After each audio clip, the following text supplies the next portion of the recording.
Consumers, we can vote with our dollars and support regenerative producers. Start small, plant a cover crop, fence a pasture, try rotational grazing, observe and adapt. Cover the soil, minimize disturbance, maximize diversity, integrate livestock, maintain living routes. Every step improves your land, your profitability, and your legacy. Dead soils come back to life, teeming with worms, fungi, and wildlife. We have the knowledge, tools, and examples. Now we need the will to change. A proper introduction. All right, everyone, how are you doing? Let's have a little chat about something really, really important. It's all about food, my favorite subject, as you know. But we're not just talking about whipping up a lovely bit of grub in 30 minutes. We're talking about something bigger. We're talking about making sure everyone, and I mean everyone, your nan down the road, a kid on the other side of the world, has enough good, proper food to eat. It sounds simple, doesn't it? But blimey, it's a massive puzzle we've got to solve together. So, let's get stuck in and figure this out. Think about your dinner last night. Was it tasty? Did you have enough? Now, imagine going to bed with a rumbling tummy. Not because you're on a diet, but because there was simply nothing in the cupboards. That's the reality for millions of people. And honestly, it's just not right. We live on a planet that grows more than enough food to feed every single person. So the problem isn't about not having enough food. The problem is about how we share it. It's about fairness, or the lack of it. This isn't just about charity, it's about building a better, stronger world for our kids. Over the next few pages, we're going to break it all down. No confusing jargon, no complicated stuff. We'll look at what this idea of fair food for all really means, the hard facts, the places where things are going wrong, the reasons behind it all. It can be a bit of a tough topic, I won't lie, but it's one we need to face head on.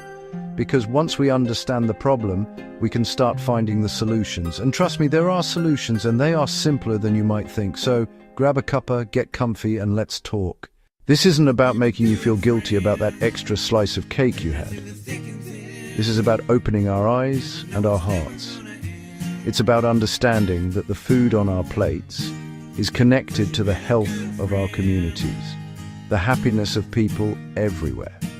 It's about igniting a little spark in all of us to make a change, one small, brilliant step at a time. It's a food revolution, and everyone's invited to the party. Let's do this. So, what's all this chatter about equitable food distribution? Let's strip it back. It sounds a bit posh, but all it really means is making sure everyone has a fair chance to get the good food they need to be healthy and happy. It's not about giving everyone the exact same plate of food. Your mate Bob might love a curry while you fancy a lovely pasta.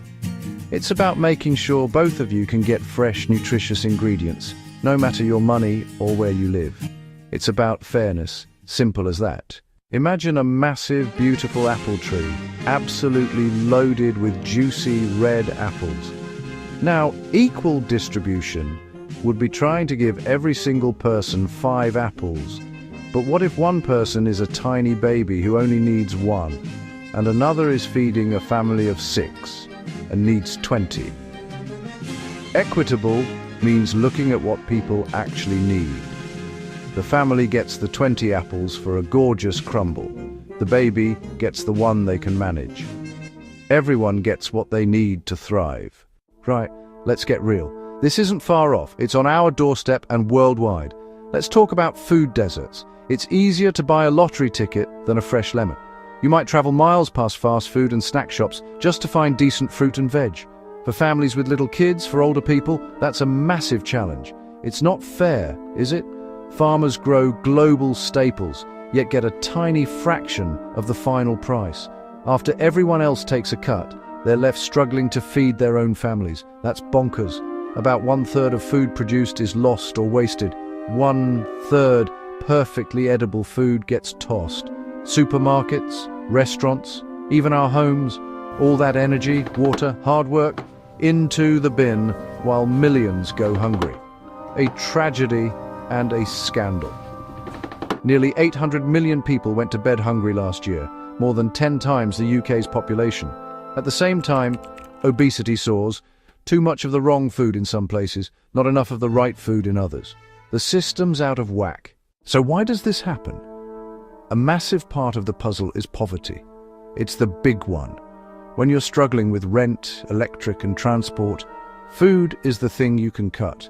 People buy the cheapest, most filling foods, not the healthiest. Another reason, how food travels. A massive, complicated business with power in a few global hands. They control from seeds to shelf, and let's be honest, the goal is profit. Crops flow to profit, not always to people in need. It's profit over people. Conflict devastates food. Farmers can't reach fields. Roads blocked, shops destroyed. Food even used as a weapon. In places like Yemen and Sudan, children suffer not for lack of food globally, but because war and politics block it. Climate change brings floods and droughts, wrecking crops and spiking prices. Those who contributed least are hit hardest. A cruel irony. It's broken, and we need to fix it. The current system? A bit of a mess. It's a long chain. At every step, someone needs a margin. Food travels thousands of miles. Farmers get less, we pay more. Perfection standards fuel waste. Wonky but delicious produce gets rejected. Perfectly edible, delicious, nutritious, chucked for looks. We value how food looks, not how it nourishes. Food just appears, so we undervalue it and waste it. When you've watered, watched and harvested your own, you'd never throw it away. Rebuild connection to food and farmers. We rely on a few crops. A disease or bad harvest can shake global supply and prices. We used to eat more varieties, better for our health and the planet. We've prized efficiency over resilience, a gamble we can't afford to lose. Now, the good stuff. Why does this matter? Health. Food is the biggest factor in keeping our bodies working. Access to fresh, nutritious food makes people healthier. It's that simple. More energy, kids do better in school. Less diet-related disease, type 2, diabetes, heart problems, some cancers. Hunger breeds stress and anxiety. It's hard to focus on work, kids, community. A well-fed community is happier, more stable, more productive. Poor diet strains healthcare. We spend billions treating preventable illness. Investing in access saves money. In a world of plenty, no one should go hungry. Ensuring access is a measure of our compassion. Food ties us to the farmer and to the land. Building a fair system builds a kinder, more connected world for our kids and grandkids. It's simply the right thing to do. Right, enough problems. Let's talk solutions we can start in our own communities. We don't have to wait for the big bosses. We can start here. Find unused land in parks, behind schools, vacant lots, and grow fruit and veg together. Fresh food for pennies, exercise, meet neighbors, teach kids where food comes from. Win, win, win. Support food banks with donations or time. Community fridges share surplus, no questions asked. Stop good food going in the bin, get it to people who need it. Build trust and kindness. Support local producers. Fresher, tastier food, money straight to growers, not middlemen. Pick imperfect produce. Every pound you spend is a vote for the food system you want.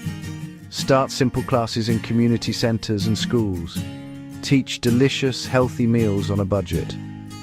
When you know how to cook, you have the power to turn simple ingredients into something gorgeous. Skills and confidence transform health and diets. Lovely jubbly. This is how change begins, right where we live. A message to the government.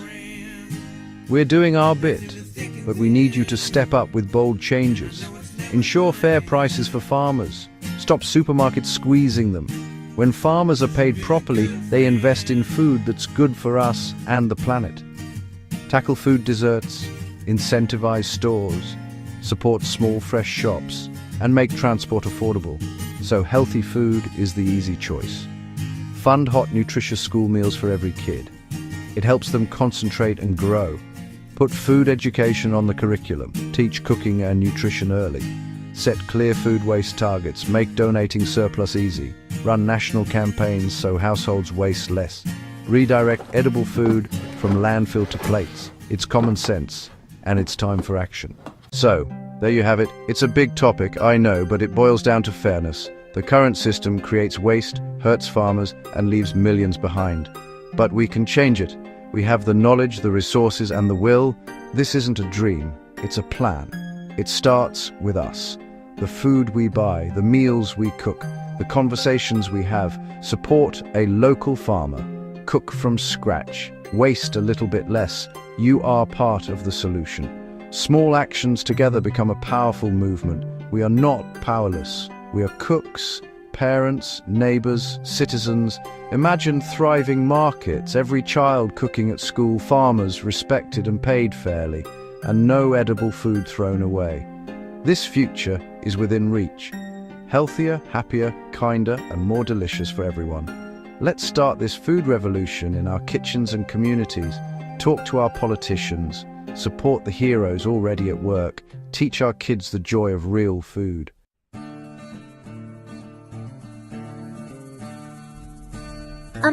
Hello, I'm Rania, and I dream of a world where everyone has enough to eat, you know? But it's not easy. My little farm, it's struggling.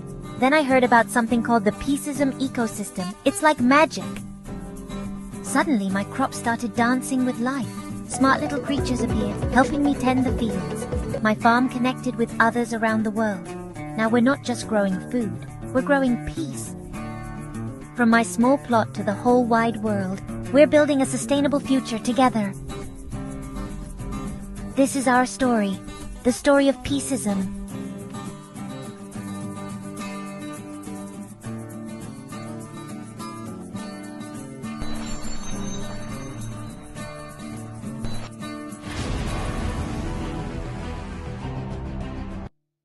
Right then, let's get stuck in. When we talk about equitable food distribution, what are we really on about?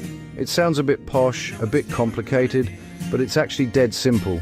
It means everyone, and I mean everyone, gets a fair shot at having enough good, nutritious food to eat. Every single day. It doesn't matter if you live in a massive city or a tiny village. It doesn't matter if you're rich or poor.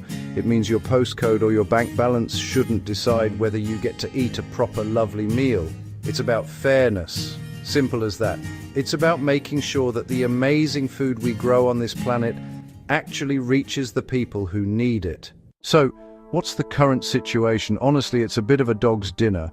Our modern food system is a marvel in many ways. We can get strawberries in winter, spices from the other side of the world. But look under the bonnet and you'll see some serious problems. The biggest issue is a massive disconnect. We produce more than enough food to feed every single person on the planet, yet hundreds of millions go to bed hungry every night.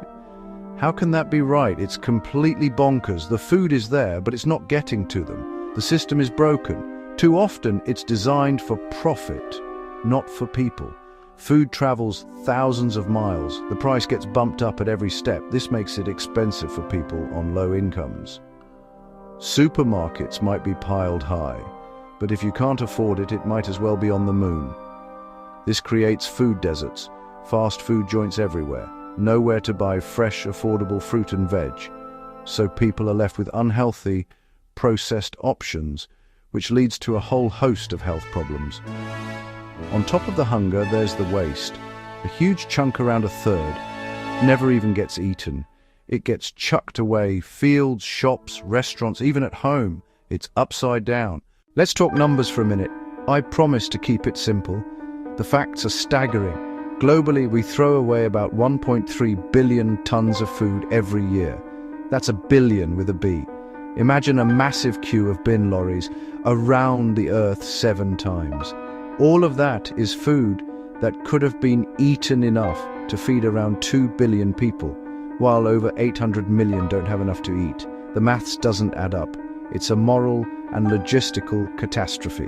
Waste happens everywhere, from the farm, from wholesale and shops, to your fridge. Farmers grow more than they can sell, or weather hits.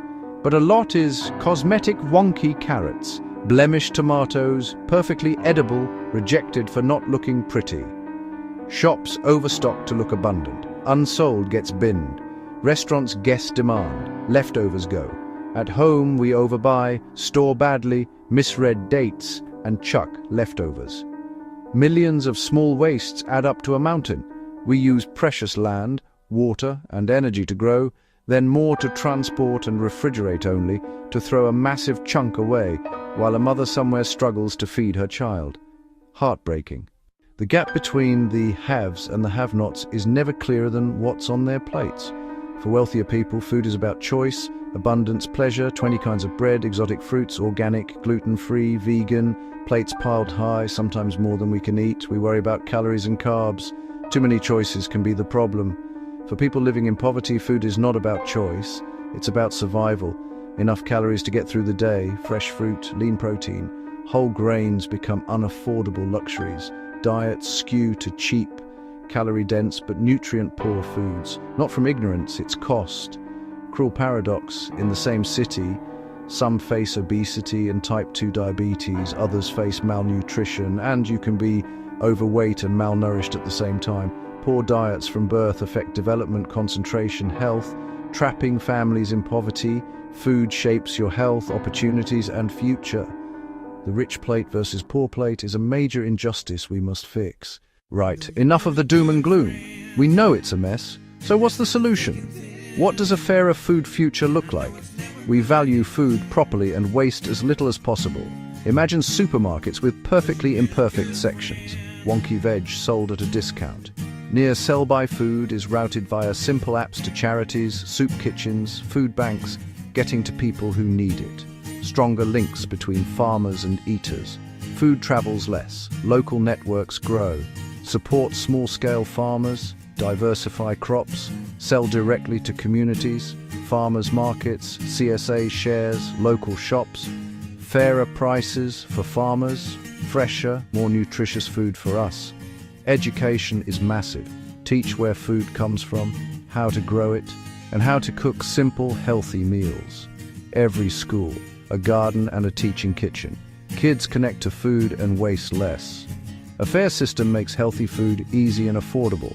Subsidize fruit and veg, make ultra-processed junk more expensive, ensure community kitchens and gardens, design towns without food deserts, built on community, common sense, respect for farmers, and the food itself. So, you're fired up? Right. What can I actually do? It can feel massive, but small actions add up. Start at home. Stop wasting food. Plan meals. Write a list. Buy only what you need. Get friendly with your freezer. It's your best mate. Half a loaf, whiz breadcrumbs, freeze. Soft bananas, banana bread. Be curious. Buy local when you can. Farmers markets, farm shops, or look for local labels. Cut food miles. Don't be a food snob. Wonky veg tastes the same. Buying it signals you care about taste and stopping waste. Learn a few basics. You don't have to be a chef. A simple soup, a pasta sauce, a lovely omelette. Cooking gives control, saves money, improves health, and fights waste. Get kids involved. Get your mates round. Make it fun. Use your voice. Talk to friends. Share what you learn. Write to supermarkets about waste and local sourcing. Ask counsellors about tackling food poverty. Our choices and our questions both matter. Don't think small actions don't count. They are the seeds of a food revolution. While individual actions are brilliant, the real magic happens when we come together. Community gardens turn neglected patches, parks, churchyards, estates into places to grow food. Young hands in soil, older hands guiding. People learn, share the harvest, and fresh food becomes accessible to everyone. Food clubs, pantries differ from food banks. Members pay a small fee for a bag of fresh and cupboard food, often $15–20 in value, sourced from surplus. It builds dignity, budgeting, and reduces stigma. Community kitchens teach basic skills, budget planning, cooking with surplus, batch cooking for the week, shared meals that tackle isolation as well as hunger. Partner with local farms for veg box schemes. Collect surplus from shops and restaurants. Organize gleaning to collect produce left in fields. Communities can plug gaps and create local solutions to a global problem. It's neighbors helping neighbors. And that is incredibly powerful. Fixing our food system benefits everything. Access to affordable, nutritious food means fewer cases of malnutrition, obesity, and diet-related disease. Less pressure on the NHS. Kids concentrate, learn, and reach their potential. Supporting local farmers and producers keeps money in the community, creates jobs, supports families, and builds resilience. Money goes to the people who grow and make our food, not distant corporations. Today's production and waste harm soil, water, and climate. Landfilled food releases methane. A fairer, more local, less wasteful system means less pollution, healthier soil, more biodiversity, and a smaller carbon footprint. Food connects us. Sharing, cooking, and growing together break down barriers, strengthen the social fabric, and reduce loneliness. A right to good food builds kindness, dignity, and justice. It makes our world a better, more compassionate place to live. So, there you have it. The food system is complex, but the solutions are simple and full of hope.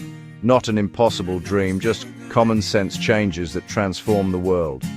We already grow enough, the food is there. The knowledge and passion are there. We need to connect the dots for fairness, not just profit. Power isn't only with governments or big companies, it's in our hands too. Every time you buy a wonky carrot, cook from scratch, or turn leftovers into something delicious, you cast a vote for a better food future and become part of the solution.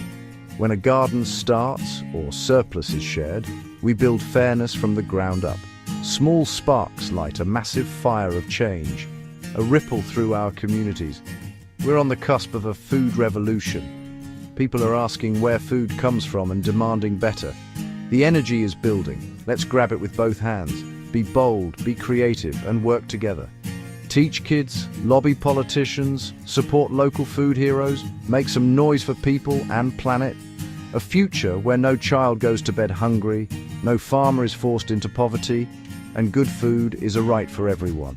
Let's roll up our sleeves, get our hands dirty, and get cooking for change. Come on, let's do this. Welcome to the Food Security and Sovereignty Expo Hall, part of the World Peace Products and Services Expo and Conference. I am delighted to guide you through this immersive experience where innovation, technology, and sustainability come together to address one of humanity's most pressing challenges: how to feed the world fairly and responsibly. Food is more than just nourishment. It is the foundation of peace, health, and resilience. When communities have secure access to healthy food, they thrive.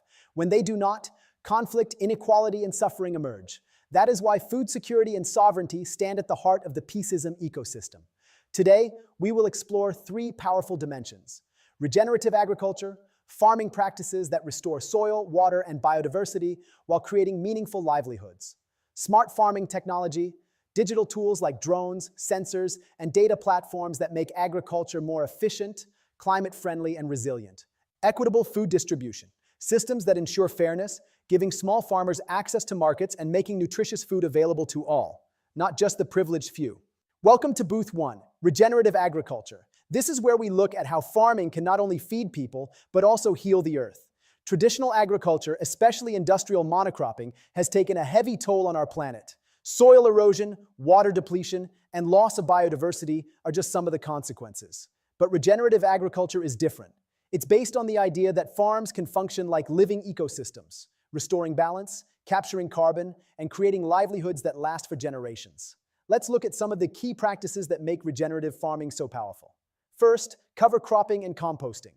Instead of leaving fields bare after harvest, farmers plant cover crops, plants like legumes, clover, or rye, that enrich the soil naturally. These plants add organic matter, fix nitrogen, and prevent erosion. When combined with composting, farmers recycle waste back into the soil, turning farms into self-renewing systems. The result? Healthier soil, less dependence on synthetic fertilizers, and greater resilience to droughts and floods. Second, agroforestry. This approach integrates trees into farming systems. Imagine rows of fruit or nut trees planted alongside food crops or pasture land. The trees provide shade, improve soil moisture, capture carbon, and create habitats for birds and pollinators.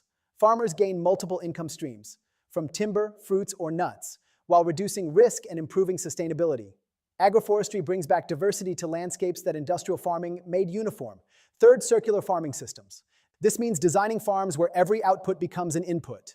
Animal manure fertilizes crops. Crop residues feed animals. Water is recycled. Nothing is wasted.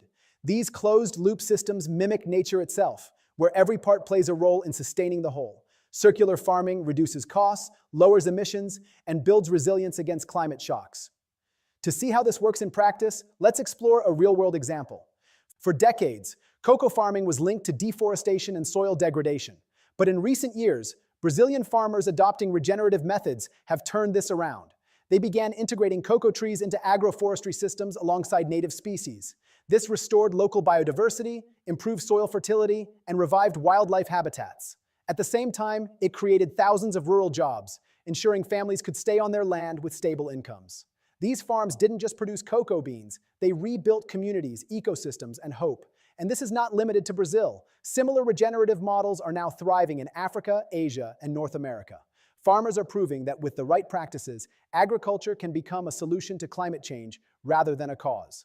Now imagine this at scale. Millions of farmers worldwide adopting regenerative practices, supported by technology, policy, and consumer demand.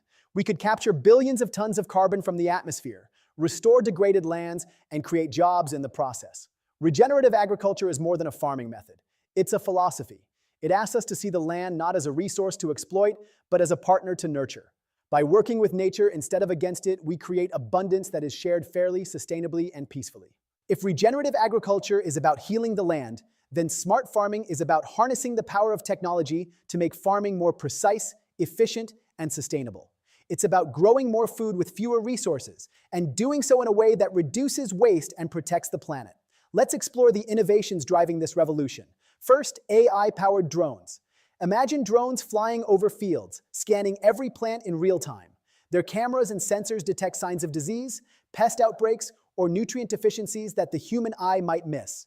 Instead of spraying an entire field with chemicals, drones help farmers target only the plants that need attention. This reduces pesticide use, lowers costs, and protects ecosystems. In some regions, drones even plant seeds or spray natural fertilizers from the air, turning agriculture into a high-tech, sustainable operation. Second, IoT sensors.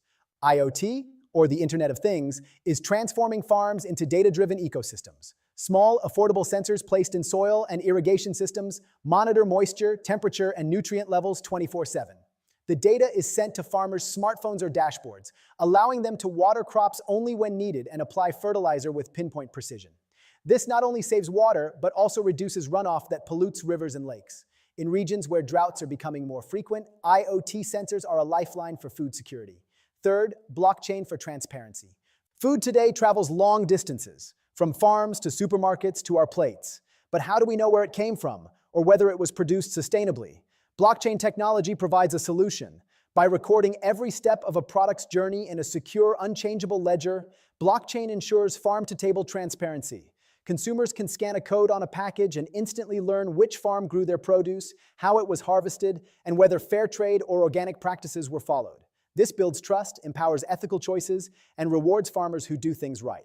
Now let's take a closer look at a real-world success story. Case study, the Netherlands.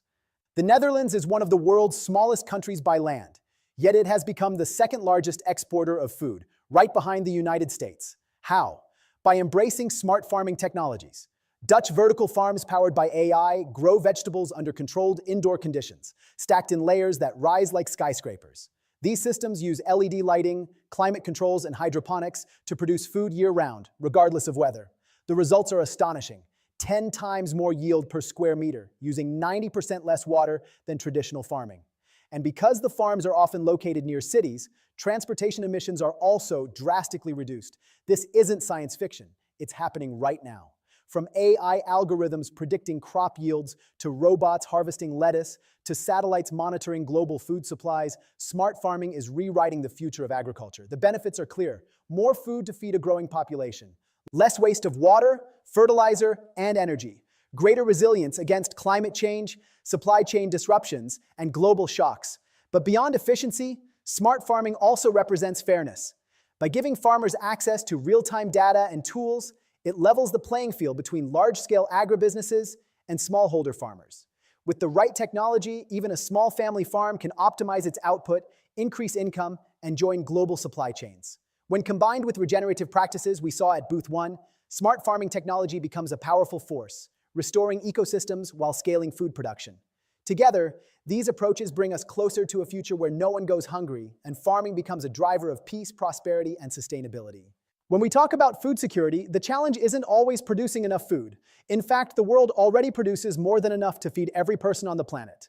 The real problem is fairness in access, ensuring that food gets to the people who need it at the right time and at a fair price. Every year, nearly 1/3 of all food produced globally is wasted. At the same time, hundreds of millions of people go hungry. This mismatch isn't a question of scarcity. It's about broken systems of distribution. Equitable food distribution focuses on closing this gap so that abundance is shared rather than lost. Let's look at some of the solutions making a real difference. First, digital food banks. Traditional food banks have been vital in serving communities in need, but they often face logistical challenges like storage, transportation, and mismatched supply and demand. Digital food banks change the game by using technology to link surplus food directly with communities who need it. Imagine a restaurant, supermarket, or farm with extra stock.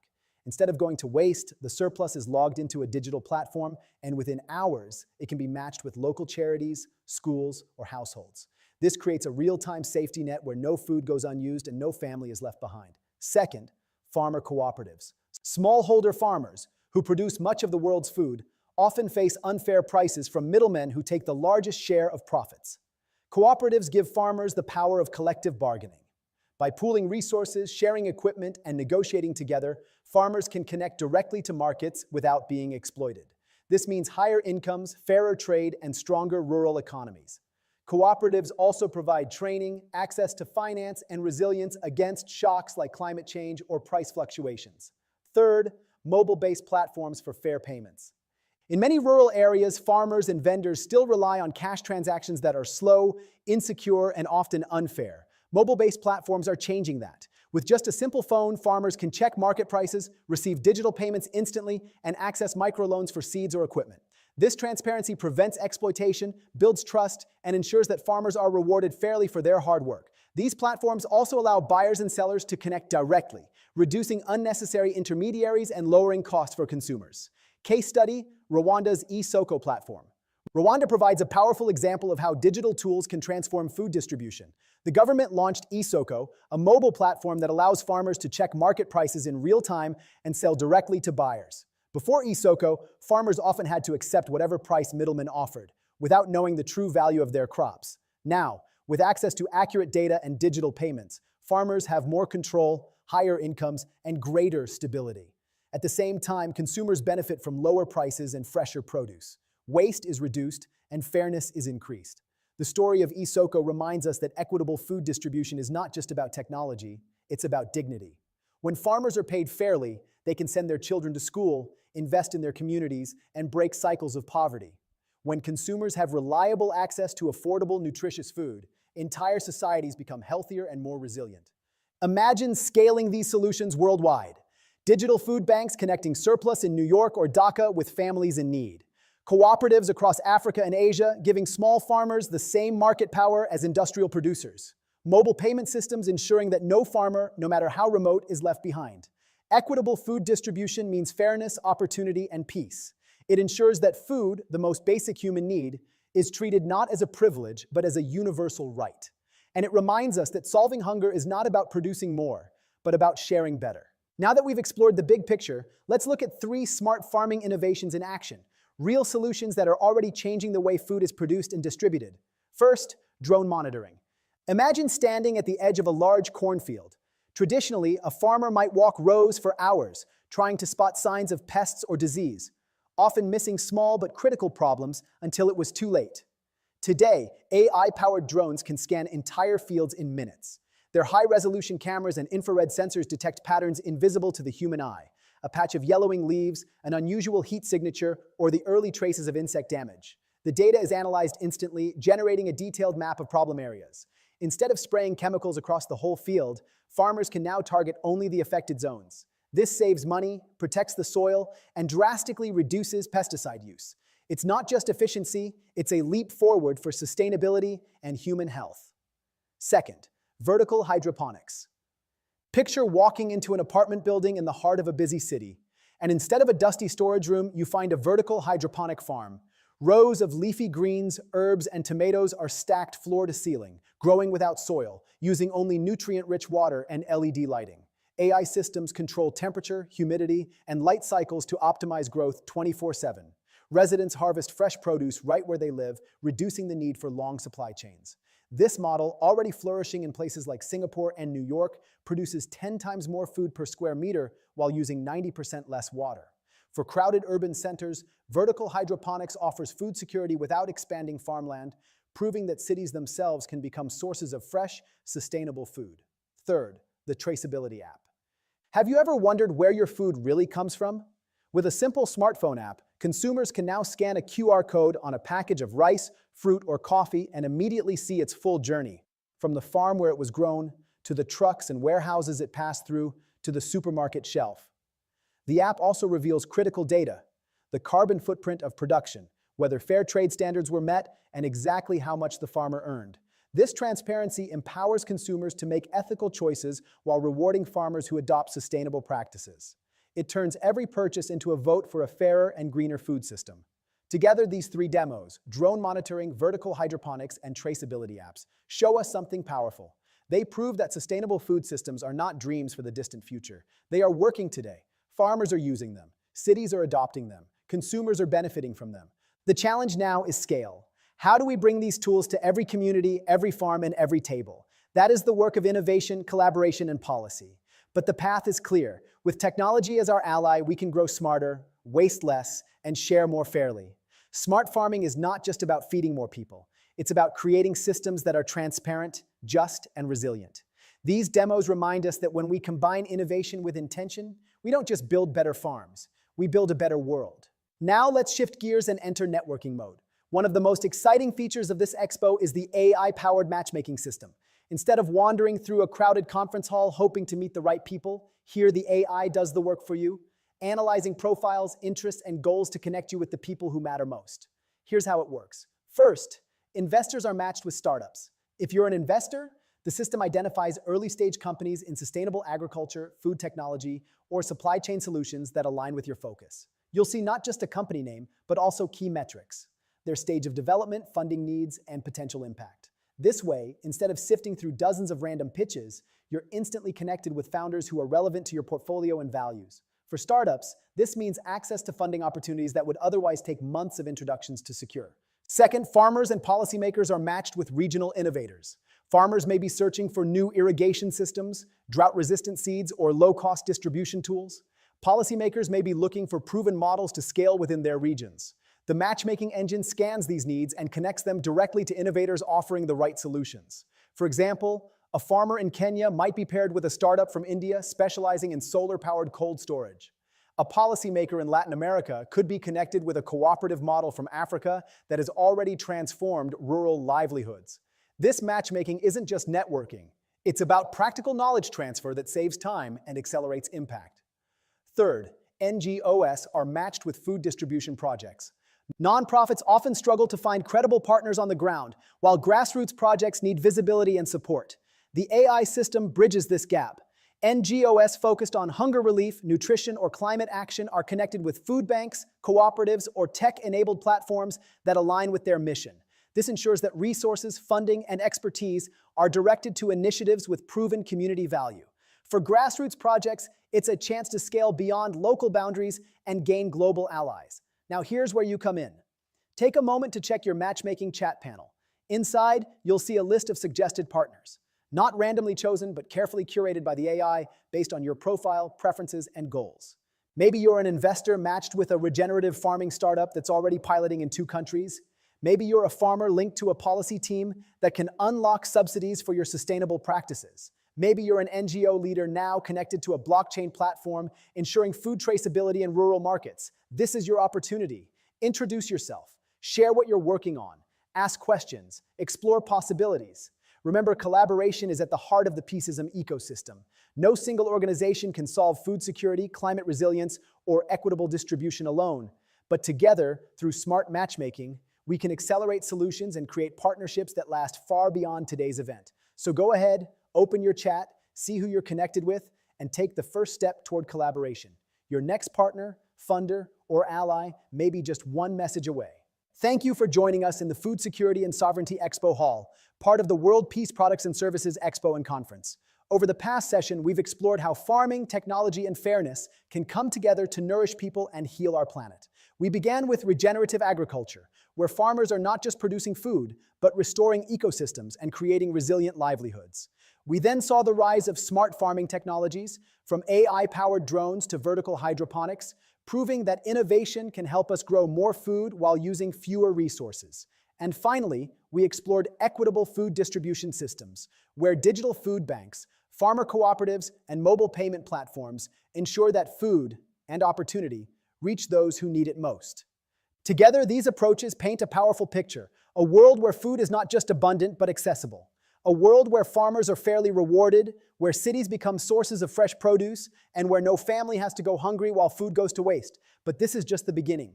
Food security is not a single innovation or a single project. It is a movement. It is about reimagining agriculture as a system rooted in sustainability, sovereignty, and peace. It's about shifting from extraction to regeneration, from inequality to fairness, from waste to wisdom. And here's the most important part. You are part of this story. Whether you are a farmer, policymaker, entrepreneur, investor, or activist, your actions matter. The conversations you start today, the partnerships you build, and the choices you make can ripple out to impact entire communities and generations to come. As we move into the next session of the Peaceism ecosystem, let's carry forward the insights we've gathered here. Let's remember that food security is not just about what we eat, it's about who we are, how we live, and the kind of future we want to create. So stay tuned. In the next hall, we'll continue this journey, exploring another pillar of the Peaceism ecosystem and uncovering more ways to build a world that thrives on collaboration, justice, and sustainability.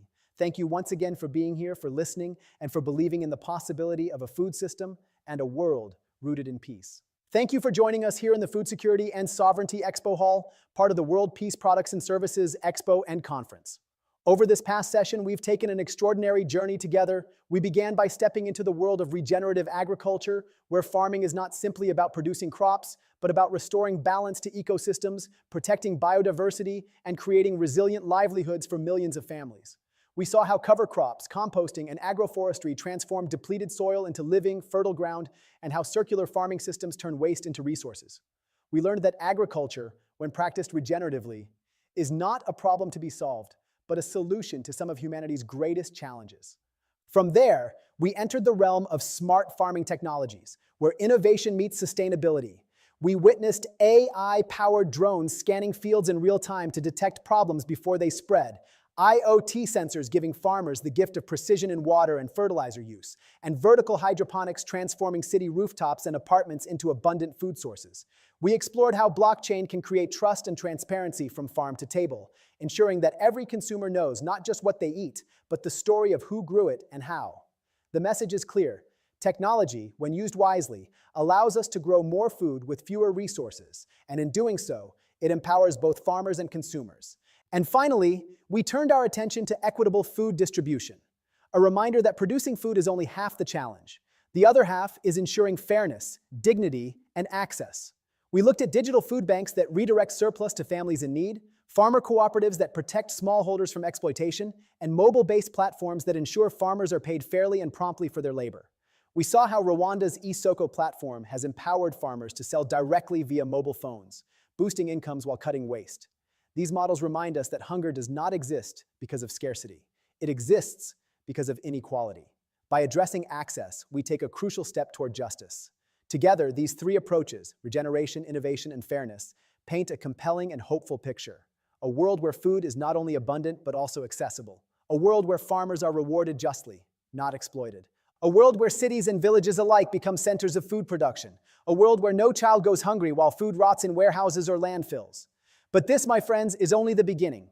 Food security is not one innovation, not one program, not one project. It is a movement. It is a commitment to reimagine the way we think about agriculture and food, from something that extracts, depletes, and divides into something that regenerates, sustains, and unites. It is about shifting our systems from extraction to regeneration, from inequality to fairness, and from waste to wisdom. And here's the most important truth of all. You are part of this story. Whether you are a farmer nurturing the land, a policymaker designing systems, an entrepreneur building technology, an investor funding bold ideas, or an activist raising your voice, your role matters. Your decisions matter.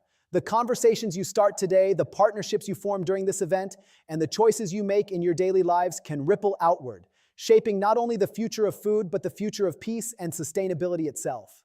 Every action counts. A farmer choosing regenerative practices, a startup designing smarter tools, a policymaker opening markets to fair trade, a consumer scanning a label and choosing food that honors both people and planet. Each of these actions may seem small on its own, but together they add up to transformation. As we transition now into the next session of the Peaceism ecosystem, let's carry these insights forward. Let's not see food security as an isolated issue, but as the foundation of human dignity, health, and peace. Let's remember that food is never just about calories or crops. It is about culture, community, and the very values we hold as humanity. The next pillar we'll explore will build on this momentum, showing us new pathways to collaboration, resilience, and justice. I invite you to stay with us, to keep your hearts open and your minds engaged, because each hall adds another piece to the mosaic of a sustainable, peaceful world. So as we close this Food Security and Sovereignty Hall, let's take with us a renewed sense of possibility. Let's commit to systems that nourish people, protect the planet, and promote peace. Thank you once again for being here, for listening deeply, and for believing in the power of a food system and a world rooted in sustainability, sovereignty, and peace. Together, let's keep building that future.